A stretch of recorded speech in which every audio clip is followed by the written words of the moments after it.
Agora o que nós vamos fazer é construir um dinamômetro. O dinamômetro é um aparato que é usado para medir força, né, quando ele está calibrado. No nosso caso aqui, nós vamos construir e caracterizar. Vamos ver se ele vai cumprir ali, vai ter linearidade em toda a escala, e vamos tentar descobrir qual é a região, né, que a gente consegue uma boa linearidade, enfim. O que a gente vai usar? A gente vai usar um tubinho de caneta, uma vareta de madeira. Essa daqui é utilizada para algodão doce, mas pode ser aqueles de churrasquinho também, desde que entre aqui no tubinho da caneta, tá? Pode ser outro tubinho também, desde que seja rígido. Vocês já vão entender a montagem, e é claro que vocês podem sim substituir as coisas, né? Veja, a gente vai usar o elástico, esse elástico de dinheiro. Normalmente os dinamômetros que a gente vê em laboratório, ele é mola, né? Mas a gente vai improvisar aqui com um elástico. Então, pega o elástico e dê uma boa esticada nele, tá? E basicamente, como é que vai funcionar? Ó? Aqui eu cortei a madeira de maneira que fique mais ou menos sobrando um pedacinho assim, tá? E aí a gente vai prender o elástico aqui com uma fita crepe.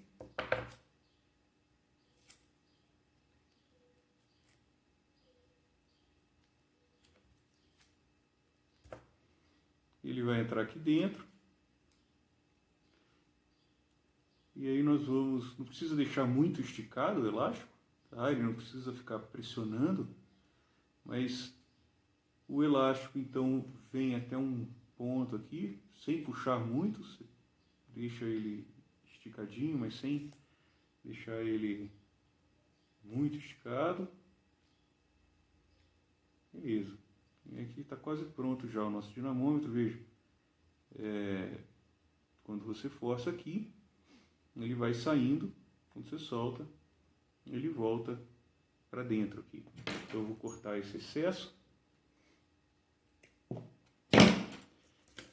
E aí o que a gente vai fazer agora é um gancho aqui, né?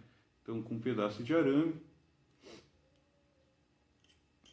você vai trabalhar com um alicate, né?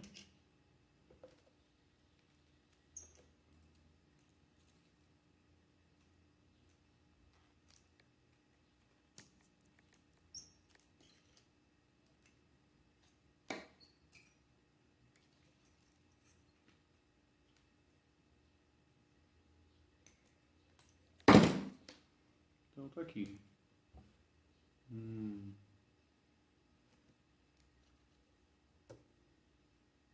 dinamômetro. É possível então colocar, já, talvez até,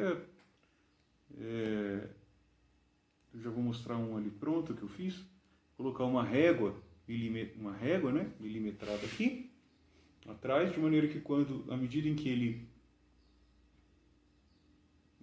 que você puxa, você vai vendo quantos milímetros está na marcação, né? Então, o que nós vamos fazer é pegar um outro pote, né, com outro arame aqui, e vamos engatar aqui e vamos aos pouquinhos colocando água aqui. Pelo que eu vi, aqui ele não vai aguentar mais do que 100 gramas, tá? Então, o peso de 100 gramas. Então, provavelmente, a gente vai colocando ali de 10 em 10 ml, e vamos trabalhar com volume de líquido, né? É claro, se você tiver uma balança você pode usar, mas vamos tentar trabalhar com o peso da água, né? Que é mais fácil a gente encontrar padrão para volume em casa. Então, vamos lá. Aí a gente vai colocando a água e depois vai calibrando, né, de acordo com o volume de água que você vai acrescentando, vai vendo quantos milímetros, a posição em milímetros, né? Eu fiz aqui um outro, ó, que o elástico está aqui, ó.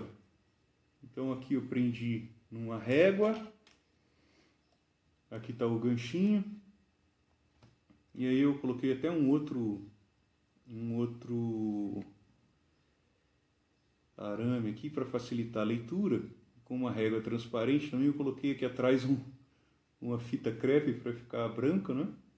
Então, à medida em que a gente for colocando o peso, a gente vai pegar o deslocamento. Então, a gente vai fazer um gráfico de posição, né, do dinamômetro em função da quantidade de massa, ou se a gente converter, a gente já pode converter em newtons, né, considerando a aceleração da gravidade. E aí seria uma calibração de posição por intensidade de força, certo?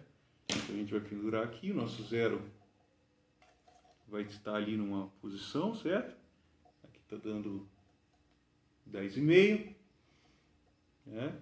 E aí, à medida que a gente vai colocando mais massa, a gente sabe o peso daquela massa que a gente está colocando, e aí dá para colocar aqui os valores em Newton, e a gente vai ter então um dinamômetro calibrado. Ok? Beleza.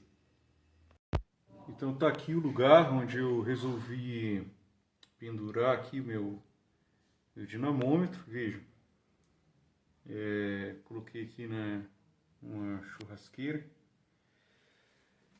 Aqui tá a marcação ali, no caso acabei de tirar esse ponto, ó, 8.1. E aqui então eu estou colocando a água.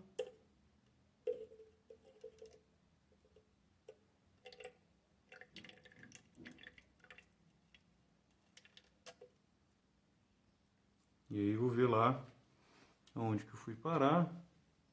Então tá no, deixa eu olhar aqui que eu não estou enxergando, 7.4. 7.4. Então estou aqui, vou anotar, cadê?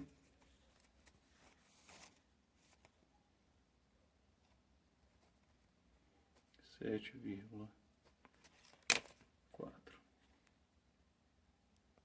Eu digitei os dados aqui no Calc e vou mostrar para vocês a análise que eu fiz dos dados que eu tomei. Então eu fiz 5 ensaios, né?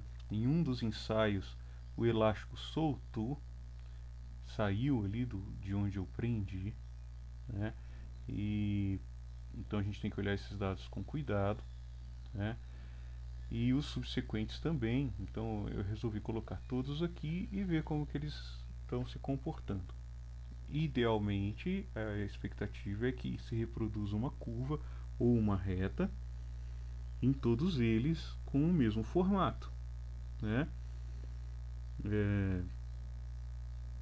Mostrando que é reprodutível, né? Você quer uma certa reprodutibilidade, de maneira que a próxima vez que você vá usar, se der um valor de deslocamento específico, você sabe que aquilo corresponde a uma tensão de uma força específica, né? Feita por uma força específica, certo? Então, aqui eu tenho os dados de massa, 0 até 100 gramas, né? Aqui está faltando uma unidade, vamos colocar em gramas. Aqui eu tenho os dados de força, então eu converti em força, como? Então cliquei aqui, igual a B5, que é esse daqui, vezes 9,8 dividido por 1000, porque para ser em Newton tem que ser quilograma vezes metro por segundo ao quadrado, certo? Aqui está em gramas, então tem que dividir por 1000, certo? E aqui estão os dados, tá? Que eu coletei. O primeiro ensaio, o segundo ensaio, o terceiro ensaio, conforme eu mostrei aí anteriormente. Tudo bem? Então veja, um primeiro problema que dá para ver aqui, a minha escala está invertida, né? Eu coloquei a régua voltada para cima, o ideal seria que fosse voltada para baixo, né?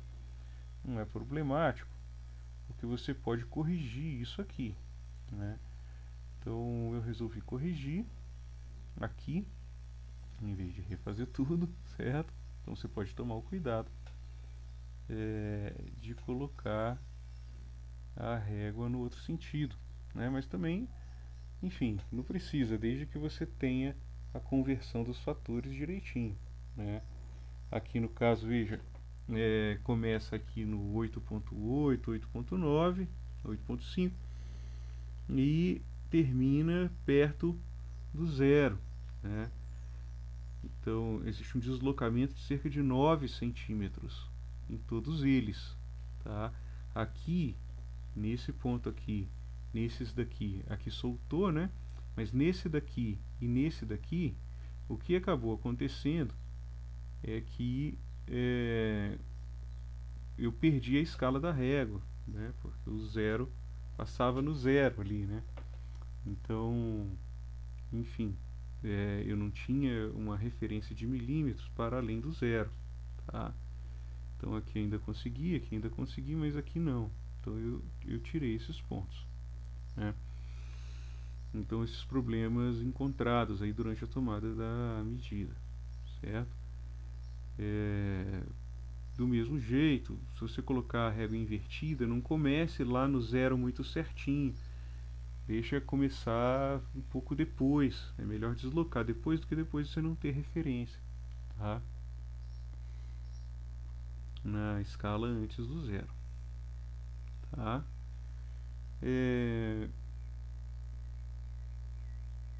E provavelmente, na verdade, a própria estrutura não vai te permitir isso, né? Porque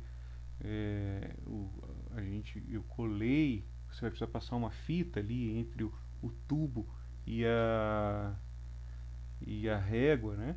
Então o tubo vai ter que estar dentro da régua, assim, né? Sobreposto à régua.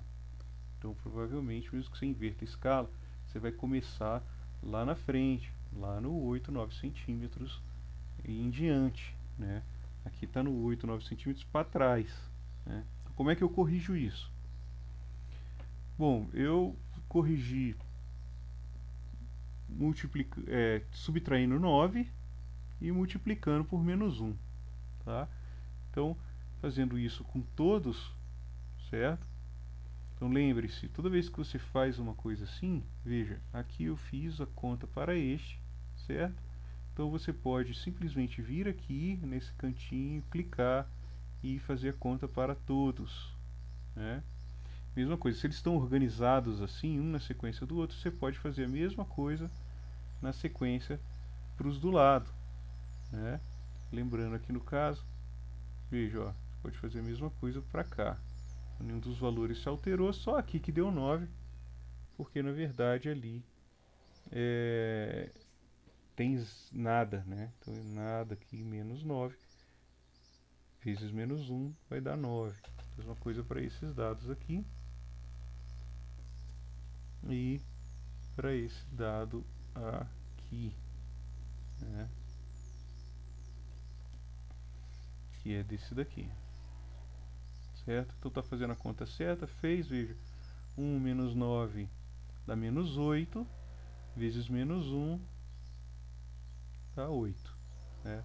Então você tem aqui os dados a partir de um valor aqui, certo? Em cada um dos ensaios, veja que tem uma variação, né? Entre eles, e aqui para força zero. Então você tem vários pontos para força zero, para força 0,1, para força 0,2, 0,29 e assim por diante. Você tem vários valores. Ok? Veja que uma limitação que eu encontro aqui é sobre esse tamanho, né, de 8, 9 centímetros, que é o tamanho do tubo que eu usei. Mais do que isso, o que acaba acontecendo é que é, o palito sai do tubo, né? Então, essa é uma limitação que eu tenho. Veja que então ficou limitado aí a 9 centímetros. Então, aqui estão os dados organizados. Aqui deu em centímetro e assim por diante, todos eles, né? Esqueci aqui de colocar as unidades, mas tem aqui D1 em centímetro, a força em newton, D2 em centímetro e assim por diante, até o D5. E eu fiz os gráficos de dispersão. Então veja um tipo de gráfico que a gente encontrou. Ensaio 1, ensaio 2, ensaio 3 e ensaio 4 e ensaio 5. Veja, as curvas são bem semelhantes, elas são curvas, não são retas, né? E se você for pesquisar, realmente essas curvas de deformação por tensão, né? Eles chamam de curva tensão deformação em engenharia de materiais, na área de materiais, na área de ensaio de materiais. Para elásticos, realmente você não tem regiões muito claras de linearidade, né? É, somente em regiões assim muito específicas você pode aproximar por uma reta, né? Então, é, e é interessante que a gente acha uma curva, né, semelhante para todos. A gente poderia tentar achar uma curva que melhor se ajuste aqui, mas eu vou simplificar, tá? Então, eu, bom, dá para vocês perceberem que tirando esses pontos iniciais, se considerarmos só esses pontos aqui, talvez nós tenhamos ajustes razoáveis de reta, né, para todos eles, né? Veja que aqui tem uma certa linearidade. Então a primeira aproximação que eu vou fazer é para esses pontos aqui. Eu vou pegar aqui, tirar os três primeiros pontos e vou fazer essa análise dessa forma e ver se consigo uma escala razoável aí, dadas as circunstâncias experimentais que nós temos, né, que não são é, tão ideais assim, né? Mas vamos ver se a gente consegue fazer alguma coisa razoável nesse sentido. Então é isso que eu coloquei na outra planilha. Eu fiz uma cópia dessa planilha aqui. A única coisa que eu fiz a mais foi tirar os três primeiros pontos e tracei retas nesses pontos para ver se os coeficientes de correlação eram razoáveis, né? Então está aqui a cópia. Eu tirei esses pontos aqui, deletei e fiz os gráficos e tracei as retas. Então veja, em todos eles o coeficiente de correlação foi acima aí de 98, né? Aqui próximo de 98. Então nós temos sim ajustes bem razoáveis, sabe? Dá para perceber que ainda existe uma tendência curva, mas eu optei aqui por manter as, o ajuste linear, tá? Como a primeira aproximação aqui é, para essa situação, tá? É, então veja, nós temos aqui em todos eles ajustes que dão coeficientes, veja, 0,9, 0,9, né, no coeficiente angular da reta, né? Então deu uma média de 0,0912, um desvio neste coeficiente de 0,0017, e no caso do coeficiente linear nós temos uma variação maior. E lembre-se que aqui, com certeza, até observando os dados aqui, né, nós vemos que quando o elástico soltou, aqui, veja que ele já começou do 0,6, né? Então, veja, quando chega aqui no quarto ponto, aparece meio deslocado, veja, certo? Porque existe um deslocamento linear aqui. Bom, de qualquer forma, mantendo a análise desse jeito, nós temos então média de desvio para um coeficiente e média de desvio para o outro coeficiente. Poderíamos utilizar então isso daqui para uma curva de calibração, de forma que na próxima medida eu colocaria então numa equação desse tipo, né, numa reta. Então, se eu atingir, por exemplo, x igual a vamos ver aqui é xy, né? Então x igual a 6, né? Então x igual a 6 daria para usar essa reta aqui, que seria a média de todos os ajustes, certo? Essa daqui, então seria esse valor vezes 6 mais esse valor, né?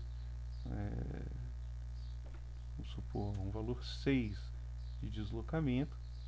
Então nós teríamos qual que seria a, a tensão, né? Então veja que num dos gráficos, se a gente fosse usar um dos gráficos aqui, daria 6, daria entre o 0,7 e o 0,8 newtons, né? Usando a média, a reta média aqui, em que nós chegaríamos seria 6 vezes a coeficiente angular mais o coeficiente linear. E dá lá 7,2, certo? E aí nós poderíamos fazer a propagação de erro aqui relacionado, né? Então, tá, essa seria uma forma, né? Veja que pegar uma reta aqui é uma coisa, né? Agora, você considerar todas é melhor. Como que você pode fazer isso? Tirando média e desvio, tá? Uma outra maneira de fazer isso, de considerar todos os pontos, seria você fazer um gráfico com todos, né, e utilizar o coeficiente angular relacionado. Eu vou até comparar com essa abordagem aqui, veja. Eu peguei todos os dados, né, fiz um gráfico com todos os dados, um ajuste. Aqui está o ajuste em termos de progilin, né, para eu ter um erro associado, né. Então esse é o coeficiente linear angular e o erro associado.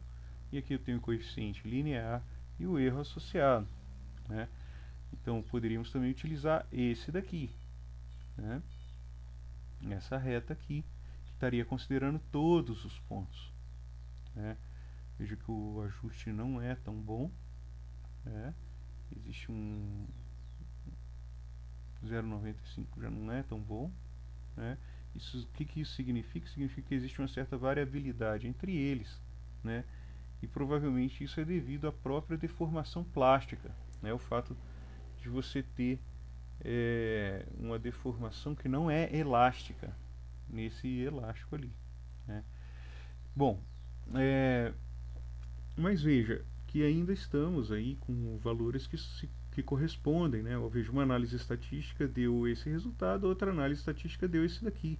Uma deu 0,092, mais ou menos 0,003, outra deu 0,091, 0,002, né? E a outra deu, e uma deu 18,18,02 e aqui 0,18,05, tá? Essas duas análises.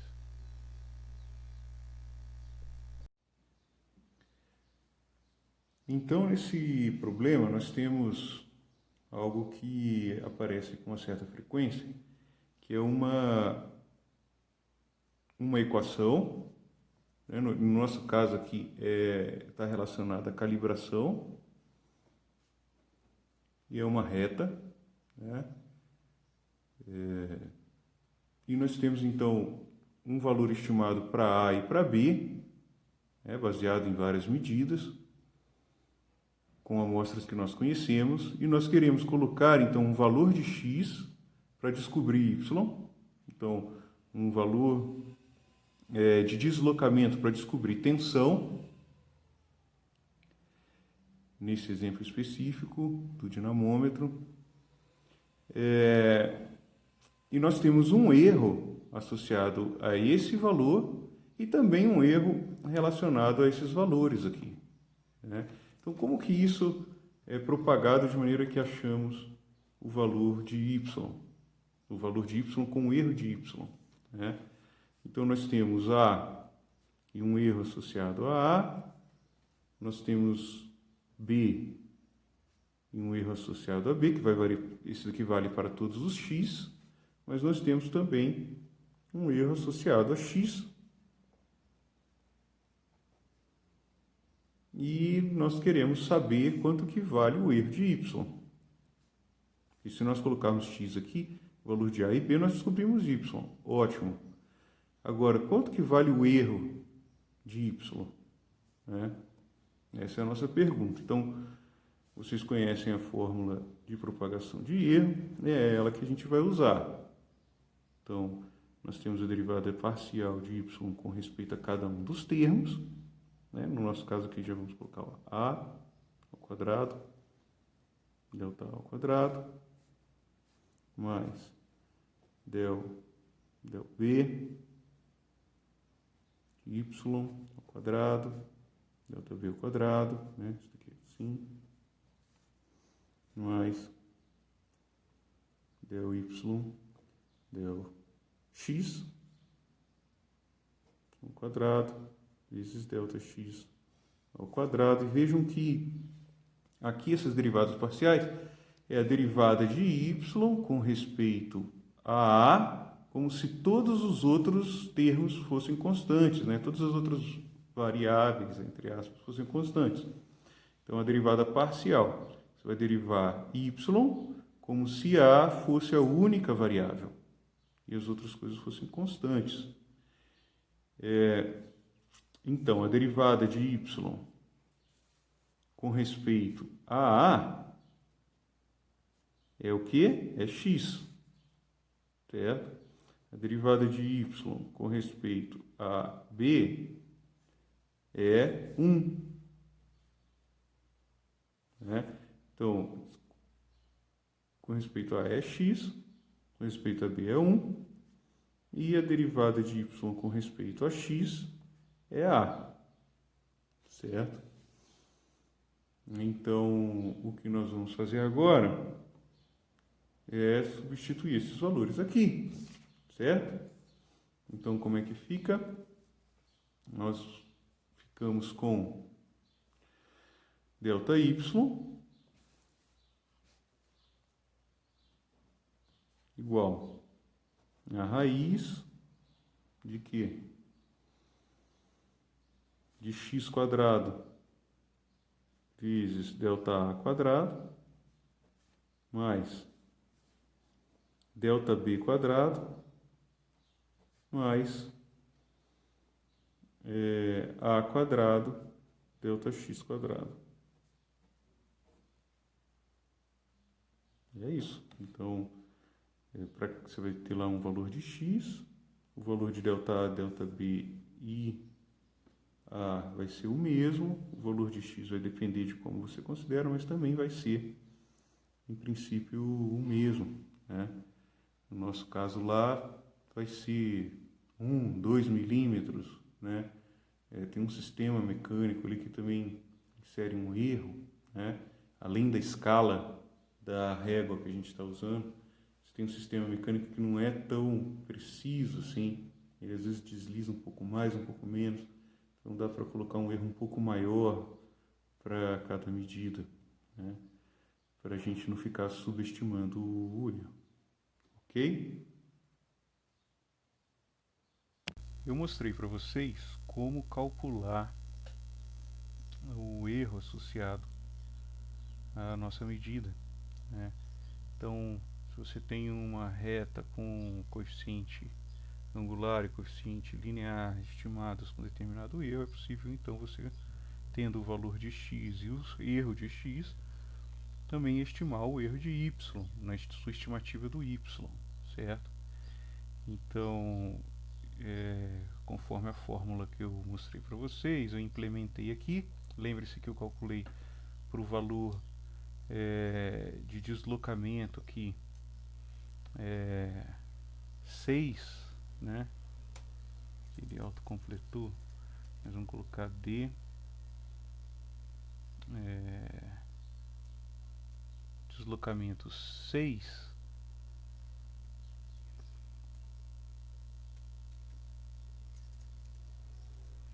Então, para o deslocamento 6, calculando, era L30. Veja que eu estou usando essa média, desvio, média e desvio, né?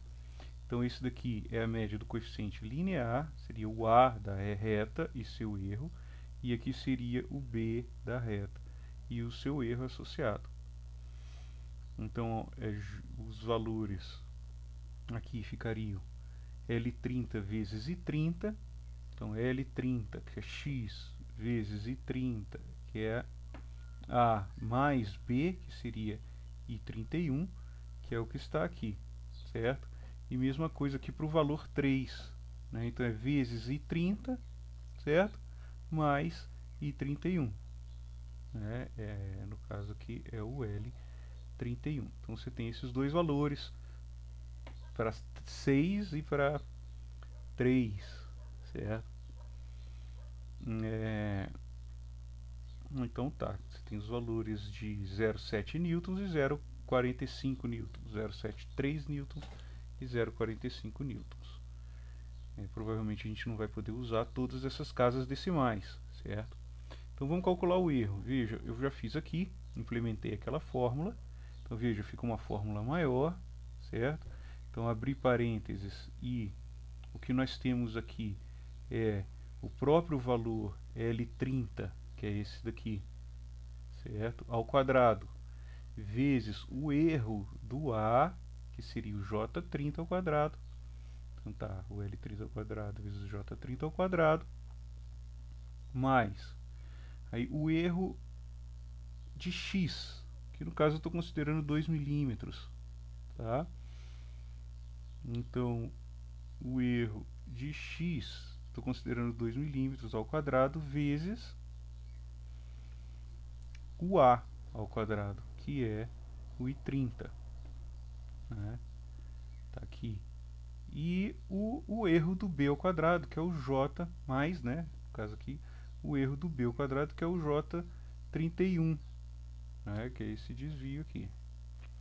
Então, todo mundo elevado a meio, que seria a raiz daquilo dali, certo? Então, tá aqui. A mesma coisa para esse, né?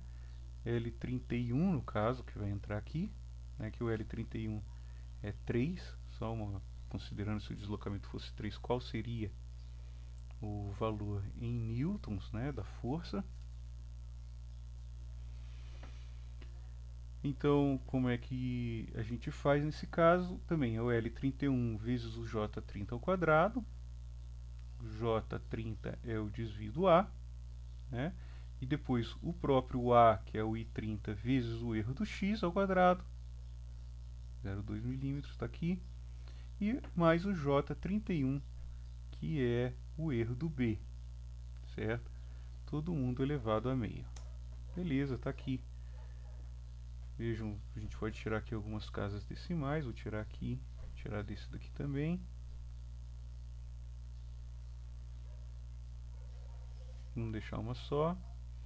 E aqui também vamos tirar casas decimais até a segunda casa. Então, veja, então aqui nós temos os valores da força em Newton para dois valores. 6 centímetros de deslocamento no nosso dinamômetro corresponde a essa força, 3 centímetros de deslocamento no nosso dinamômetro corresponde a essa força, com esse erro, né? Então aqui também, como a gente está considerando 0,2 de erro aqui, né? No deslocamento, o interessante seria que a gente colocasse mais uma casa aqui, né? Tudo bem? Beleza.